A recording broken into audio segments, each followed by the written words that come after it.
no thank you to the Yankees and Mets who played October baseball and took time from when I would have otherwise been able to research and then lost the game. All right, so I'm first going to just talk about the rectors in Vestry, church events during 1859 to 1889. I will talk a bit about the background on race in the Episcopal Church of the New York Diocese, which was actually material that I had developed for the racial justice task force that we had. And then finally, we'll talk about St. James and Scarsdale during the Civil War. So just a quick overview of the rectors who served from 1859 to 1889. So Reverend William Olson served from 1851 to 1871, so 20 years. And then there was a period of fairly short-serving rectors, Reverend Holmes, Reverend Webb, and Reverend Holbrook to 1877. And then Reverend Chase becomes a rector from 1879 to 1901, so another much longer serving. So I'm going to, here we have two long-serving vestry members. There's Oliver Hyatt, who's, I believe, has the record for longest-serving vestry member. He served 68 years. 68 years. And that's Colonel Alexander Baxter Crane, also a vestry member. I'm just going to jump out to... I thought it was, so this is sort of a visual representation of the vestries and their lengths of service. So, of course, we have the Pophams who, were both vestry and wardens and serving very lengthy time. So here would be the year and then the years of service. Do you want to help me with the slides? That's okay. That's all right. I'm going to jump back. Okay. That's not a problem. Oh, thanks. So, I'll mention some of these in a bit. Do I need to turn this on? Hello?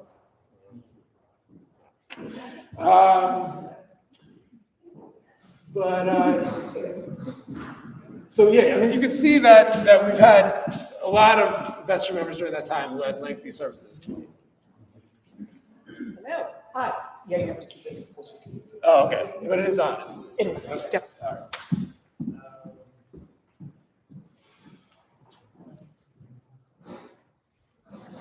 All right. So for Reverend William Olson, so Hadley had mentioned that when he was hired to be the rector in 1851, he was hired on a salary of $250 a year. And it turns out, not surprisingly, not to be enough. And right around 1859, he receives actually a job offer to run a school in New Berlin. And he was going to be paid $700 a year, but what he says is, look, I mean, the cost of living here where we are is significant, so I need to make about $1,000 to be equivalent to the $750 salary I'm being offered in New Berlin. But he's very well liked by the vestry and by the congregation, so they say we're going to raise your salary, and also he says I don't even have a proper parsonage, and so the vestry considers two different options, whether to buy land or whether to use land from the Pophams, which would be slightly cheaper and come in at basically $250 for the land and $1,000 to move his building, which was nearby to the new site on the Pophams land. And that's what they end up going with. So we have the design documents that Jim Bolden has given us for the original parsonage. But, again, this is a parsonage that was sort of built in one place and then rebuilt in another place. So wasn't necessarily in great shape. And the parsonage is finished right around September 1861, which is when personal tragedy also affects Reverend Olson. He has two children who die within a week of each other of diphtheria, which is a bacterial infection. Of course, there weren't antibiotics. So that was very difficult. Then there's a memory that's documented in Louise Clark's book. His daughter, Emily Olson, who discusses at Christmas, that he would always present a book to the children. He thought that was the best gift that should be given. That was the only gift he would give to children. So towards the end of his rectorship, and this is mentioned in Louise Clark's book, that there were wealthier members of the congregation who wanted to purchase pews, and that he wasn't supportive of that. I didn't actually see that document in the Vestry minutes, so I'm not. I definitely trust Louise Clark in terms of where that came from, but there definitely are the financial challenges documented. I mean, there's several meetings where it says we need to increase the subscriptions for the church. And then he leaves to become a professor at Bard College. So the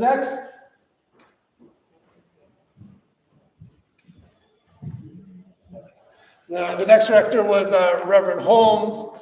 And he also experiences the same issues with the financial problems in terms of the support and his salary. So this document in the Vestry minutes, he says, I was promised a place to live and everything in the collection plate except the $200 in church expenses.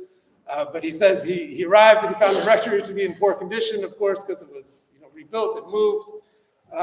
And that the 3 months of collections had only come out to $124, $25 of which was from his uncle. So I think he felt a little upset by the support he was receiving. So it further turns out that people are actually not happy with some changes he's made to the service.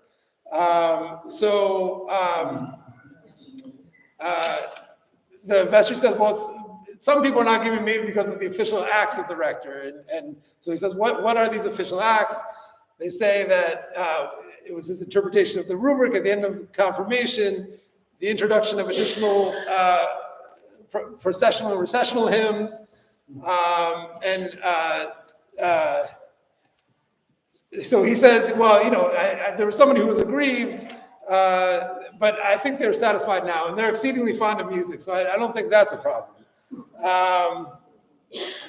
Somebody else had complained that they were standing too long in the processional. So he said, okay, I'll admit that except for special occasions. He says, I can't imagine that the children's choir was objectionable. The offertory hymn, he says, all right, I'm not going to defend that one. It's okay to only stand when the offertory is placed on the table. He says he thinks it's great that he was able to teach catechism to the children and that they were able to sing psalms and amens at the conclusion of prayers. He says that children's attention and interest is excited. You kindle the interest of children in this way. You cannot fail to reach their hearts. So he really does believe in what he's doing, but he's really quite offended by the fact that people were not giving support, and I don't think he felt like people had told him the reasons why he was not being supported. So he says ultimately he can't continue as a rector. Then we have another short-serving rector who says it's noted that he just wasn't acceptable to the parish. As Louise Clark notes, Reverend Holbrook was hired, and he had a fairly, peaceful beginning to his rectorship. But then there's a fairly significant controversy that developed. So William Bailey Lang, who's a member of the Vestry, and also a wealthy iron merchant, right here, it's very hard to see from where you are, but it's actually an advertisement for the iron company, an English iron company. So he was the owner of the house that's the Scarsdale Women's Club. It was called the Rousley. He donated a chapel in memory of his wife in 1865. So, at that time, part of the church included the chapel that he himself had donated. So there's a bankruptcy case involving his son-in-law, who's George Wheeler, also a Vestry member. At some point in August 1877, Reverend Holbrook decides not to serve communion to William Bailey Lang. And you can only imagine that a prominent member of the church like this, who's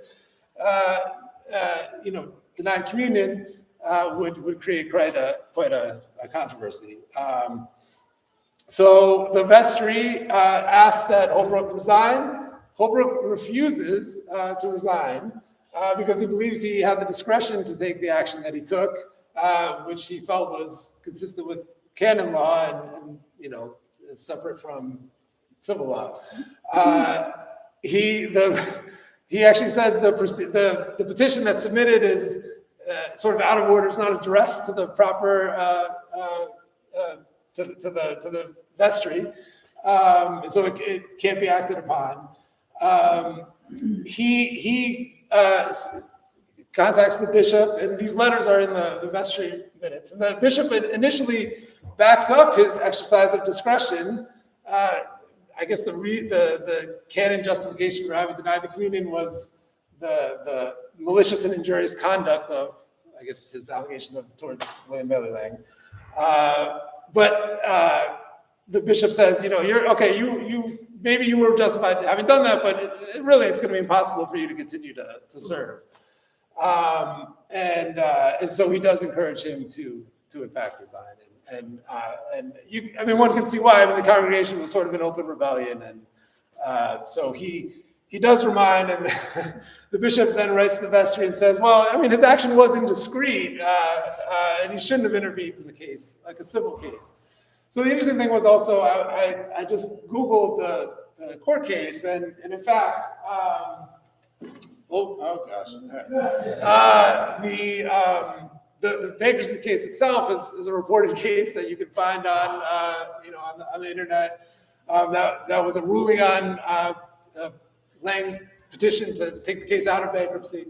And then there's a write-up actually from the New York Times from 1879 on the case, in which basically what happened was George Wheeler became a partner in Bailey Lang's business.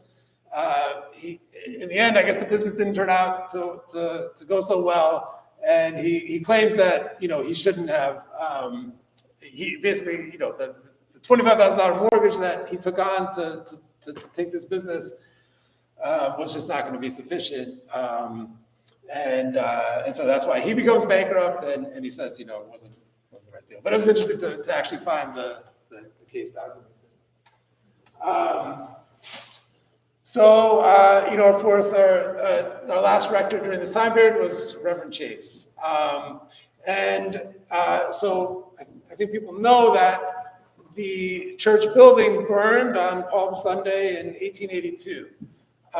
And I'm not exactly clear on how much, but basically the church would have been, from where people, right behind where people are sitting, back. That would have been the entire church, with the exception of the fact that the chapel was added in 1865, which would have been over here. But the church burns down. Very thankfully, the vestry, very good stewards. There's notations always in the notes of the insurance being paid and making sure the insurance is paid. And because the insurance was paid, there was enough funds that were able to rebuild the church, and so we're lucky that we can have a church building today because of the diligence of the vestry and making sure insurance was paid. With the funds that came from the insurance, the first pipe organ was able to be purchased in 1884, and that would be the organ that was then later moved to the parish hall. And from Louise Clark's book, she notes one of the things that came up during the rectorship of Reverend Chase. So the first Sunday after, this is a memory of somebody who's later on the vestry. When he was a boy, on the first Sunday after Trinity in 1887, there was a terrible rumpus because the rector, the Reverend Chase, presumed to wear a green stole. This piece of high church ceremonial on his part was followed by an impromptu indignation meeting held after the service outside the door of the church. As a child of 6, I was deeply shocked to find that grown-ups could display so much bitterness and anger over the question as to whether a stole should be green or black. And that immediately after being in church. So, yeah. So So now wanted to shift gears, and we're going to tie it back into St. James in just a second. But just to give the really sort of most basic background on race in the Episcopal Church. So in 1792, the St. George's Methodist Episcopal Church in Philadelphia, there was a Sunday when Black parishioners who were members of that congregation were worshiping. They were told to leave. Because there were more white parishioners who came to worship. The two people who left that day were Richard Allen and Absalom Jones. They formed the Free African Society. Absalom Jones organized then the first independent Black congregation, St. Thomas Episcopal Church, in 1794. He becomes the first Black minister ordained by a major denomination. He became a deacon in 1795, and then was ordained as a priest in 1804. And Richard Allen goes on to form the AME Church. He becomes the first bishop in 1816. And within our New York diocese, the first Black congregation is St. Philip's in Harlem, which is founded in 1818 by Peter Williams, who had been a congregant of Trinity. And so at this time, the struggle is for congregations to be admitted into the diocesan conventions. And just looking at our own Vestry minutes, we know how important diocesan conventions are to a church. I mean, each year they diligently elect the members who are going to go to the convention. And so at the beginning, Black congregations are not part of the diocesan convention. So just to mention a few minutes about John Jay II, who was born in 1817. He's the grandson of John Jay, the first Supreme Court Justice, and the son of William Jay, who's an anti-slavery advocate. So in 1839, 22 years old, he advocates for Alexander Crummell, who's a member of St. Philip's, to be admitted to General Theological Seminary. In 1839, he attends the diocesan convention as a delegate representing St. Matthew's Church in Bedford. And he advocates to seat delegates from St. Philip's in the convention. Of course, it doesn't pass, doesn't go anywhere. And at this time, too, late 1840s, of course, St. James founded in 1849. White congregations are forming, and they're quickly having their delegates admitted to the convention. And so there's documented that one opponent of having St. Philip's be able to participate in the convention said, "We object not to the color of their skin, but we question their possession of the qualities which would render their intercourse with members of a church convention useful or agreeable." So pretty horrible stuff. So I just noted that again. St. James was founded in 1849, admitted in 1851. So John Jay keeps attending diocesan conventions and renewing his motion to admit St. Philip's, which is finally passed in 1853. And I thought this was very cool that Hadley had forwarded the letter from Whistler's mother that's nicely typed and available on the internet. And in that letter to a friend in October 1st, 1853, she talks about Mr. Popham has been a delegate to the New York Convention this week. He described it to me as almost making him weep from the good emotions which prevailed. So this was the very convention in which St. Philip's was finally admitted into the diocesan convention. So I thought that was a cool parallel. We don't know, what exactly position Mr. Popham took on that motion, or I don't know. But let's, for now we can hope that he was on the right side, and that's what she was reacting to. And just to sort of complete that, I mean, he had introduced a resolution in 1859 against the slave trade. He didn't even get a second on his motion. He again made that motion in 1860, which was seconded, but then it was tabled for 160 years. And Mother Storm had preached about this in 2019 when it was finally passed. His advocacy was so powerful that the rector of Bedford Church had attempted to remove him as a delegate to the convention. All right, so now just wanted to give a little bit of the history on Civil War, Scarsdale, St. James. So, this area was a fairly politically divided area. The 1860 election, there were 67 votes cast, 31 for Lincoln and 36 for the opposition. So, and generally, Lincoln would have had support in the more rural areas of the country in the north. And so you're definitely seeing that split. And I think it's sort of thought that Tarrytown was sort of this, like the Mason-Dixon line of New York and Westchester. And even in 1864, 4 years later, after during the Civil War, he still doesn't get the majority of votes here.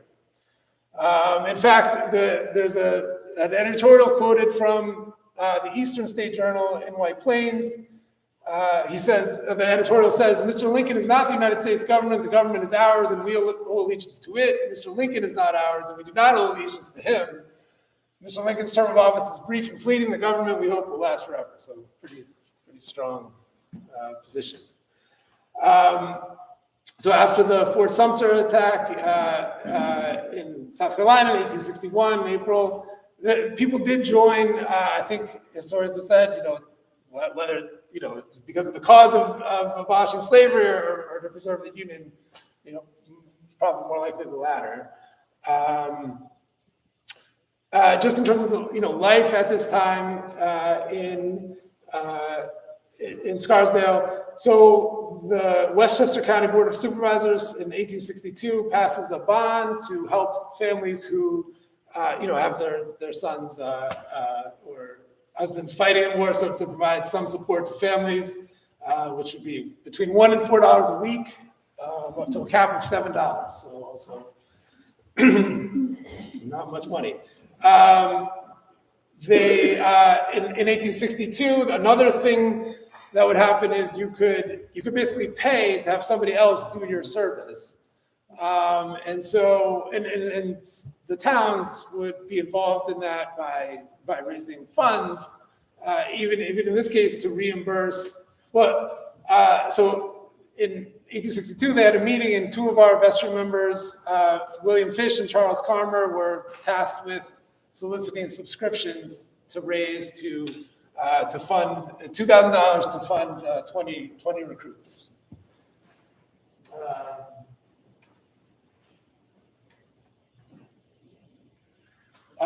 In March 1863, New York passed its first draft, which called all men between the ages of 20 and 45. But you could avoid service if you paid a $300 fee. And a book documented that in 1864, the Scarsdale issued bonds worth $1,400 to buy the claims of 4 citizens who had paid for substitutes. One of those persons whose claims was funded by this bond was Orrin Weed, who was a Vestry member of the church.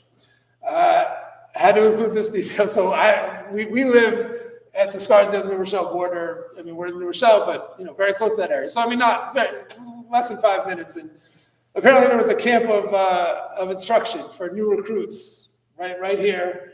And the historian who was writing about this noted that I guess it was believed that the recruits that annoyed the Scarsdale residents. The recruits were described as turbulent, lawless, and disobedient. So one can only imagine what it was like then. This is another detail. So Charles Fleming, who later became a major in the Union Army, and enlisted with his brother-in-law, Charles Carmer, who's the son of Charles W. Carmer, the Vestry member. They ended up on different steamboats on their way to the south.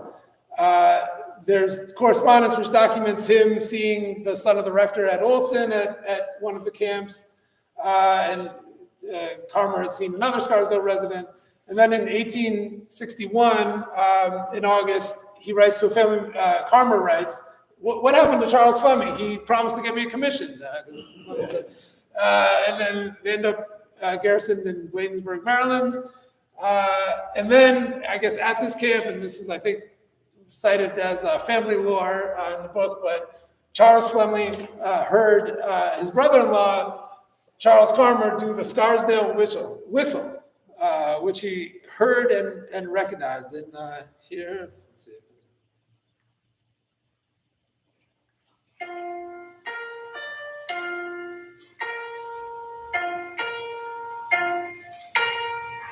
There it is. So there's a Scarsdale whistle played by Daniel Crane. So he, I guess he would have heard this, and then he was able to connect. Oops. What's that? Yeah, I should make that a ringtone, exactly. All right, so Lee surrendered on April 9th, 1865.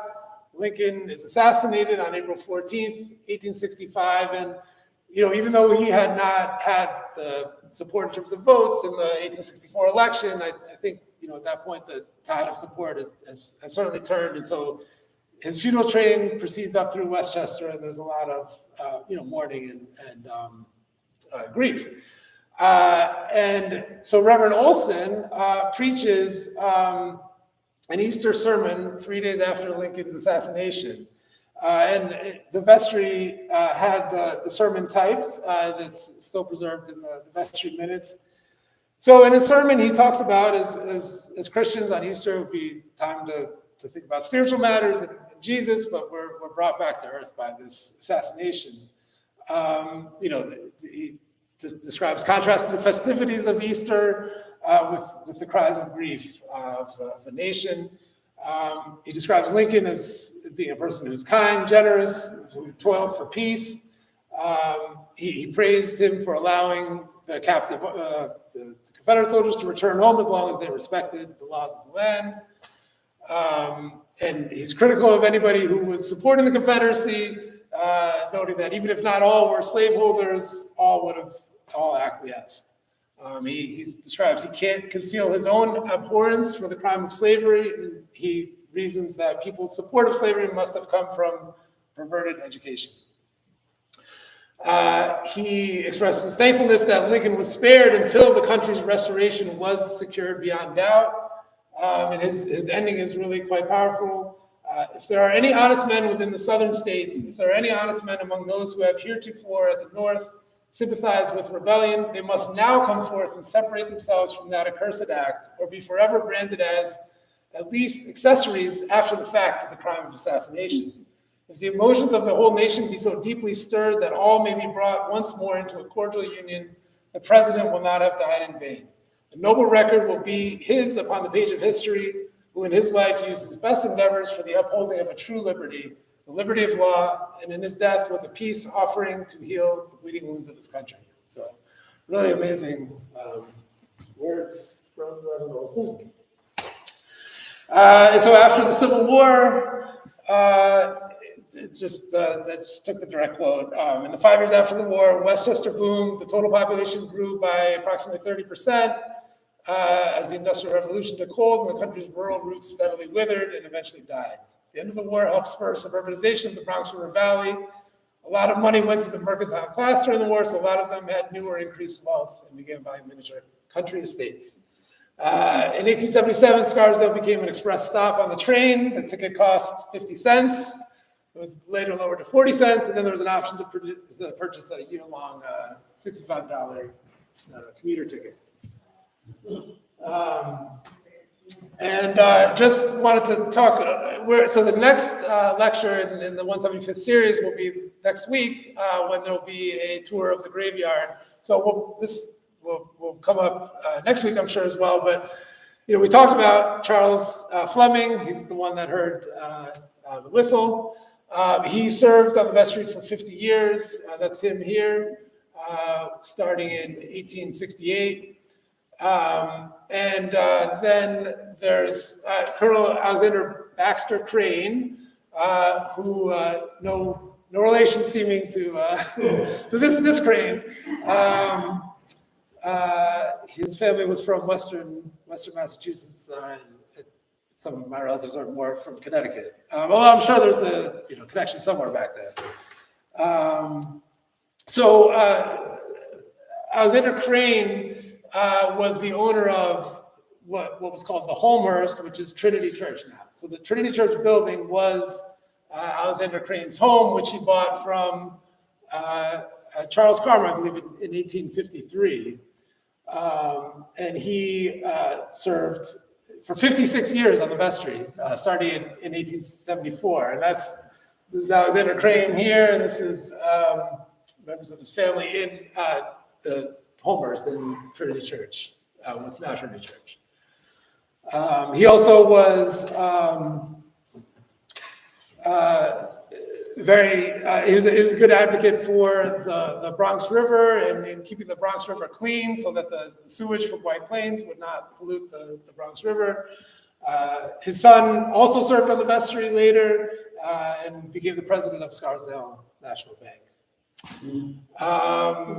There's a few other Vestry members who also were Civil War veterans. James Bleecker served 20 years in the Vestry, starting in 1867. Andrew Moore served 6 years, starting in 1891. And then there are 5 other members of Charles Carmer, who was not, his father was on the Vestry. He would have been the son that had the connection with Charles Fleming. Edward Leslie Molyneux, Robert Hill, William Henry Russell, and Irvine Bell. And then there's one grave of a Confederate veteran, Lemuel Clark. And I did try to find some information about him, but couldn't. So that's something to continue to look into. So that's a sort of a various overview of a lot going on, a lot of history. But it's very interesting to do and to learn. So yeah. During this period, how large was the parish? I mean, I think it was. My sense is that it was fairly small, and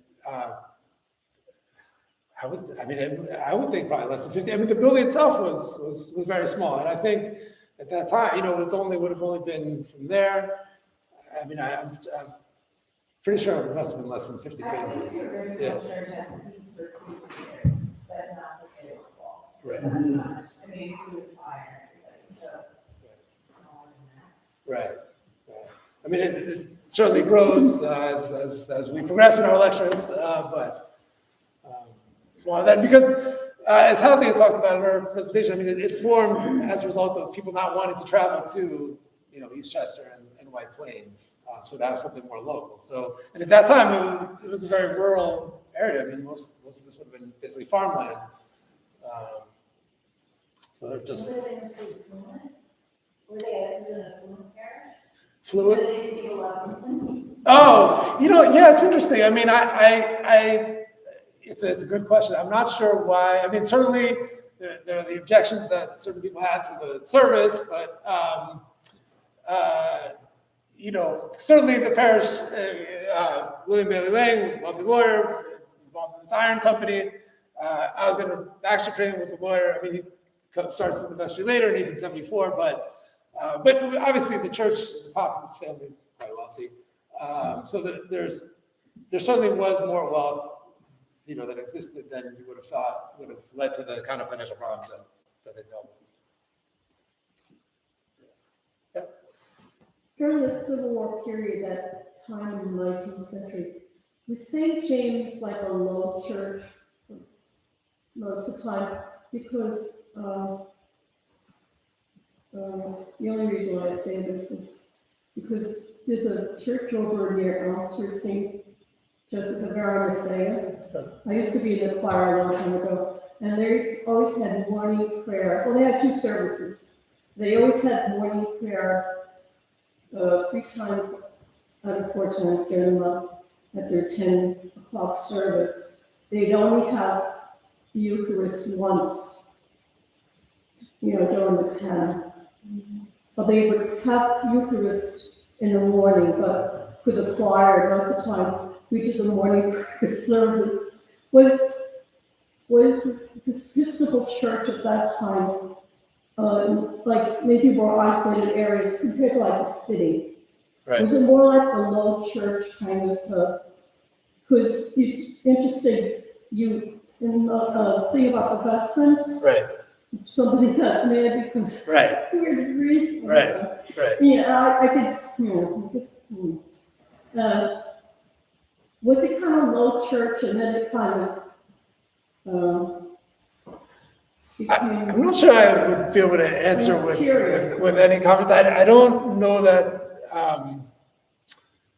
yeah, there's not a lot, the vestry minutes are quite, I think it was usually once a month, maybe not, maybe not quarterly, it's probably once a month. I feel like I've seen this before. It was very rare for church back then, to communicate every Sunday. Yeah. And I kind of first got the green stole about this, so if you come to eat some tonight, I'll have a black stole. oh, good. Where you're not doing communion. And so, and so it's very, there was this, because Protestants and Catholics, that's how I know for a long time after. And so it was kind of very Catholic, Roman Catholic, to wear a green stole. Yeah. It's interesting how, people's mentality, well, the way of thinking, everyone is on top of each other, and then as time goes on, you don't have to jump on each other anymore. So much fun. Good right? Right. Well, Yeah, very interesting. well, June has been a minute for my 60. When I first came here, if there was a fifth Sunday in a month, it was almost morning prayer. It was always, Morning prayer. oh, okay. Windows, not that one, because that doesn't follow the design.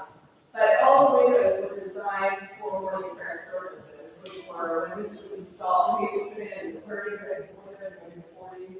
They still did morning prayer in the primary service. It was a very musical service, no communion, long sermon. So these are canticles from the service of morning prayer that we were supposed to all be based on canticles and hymns for that. Yes, I think Harry Price, the lecture, 2 lectures from now will be about Harry Price, who really brought that to the Roman Catholic practice and sensibility to the church, and with not without controversy, of course. Right, always.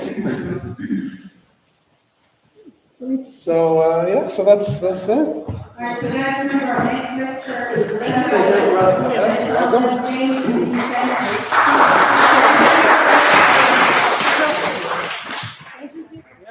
Great.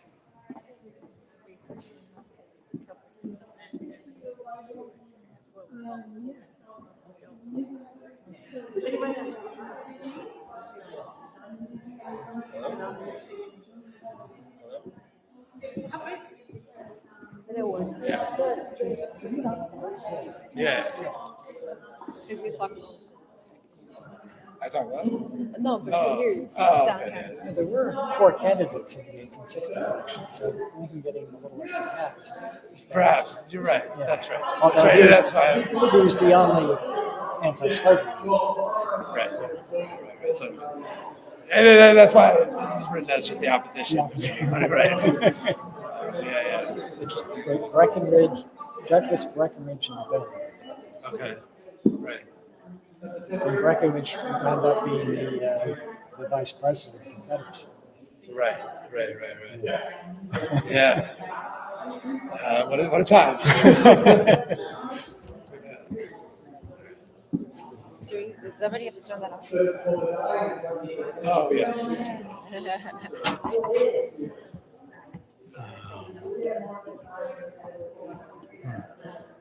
That's true.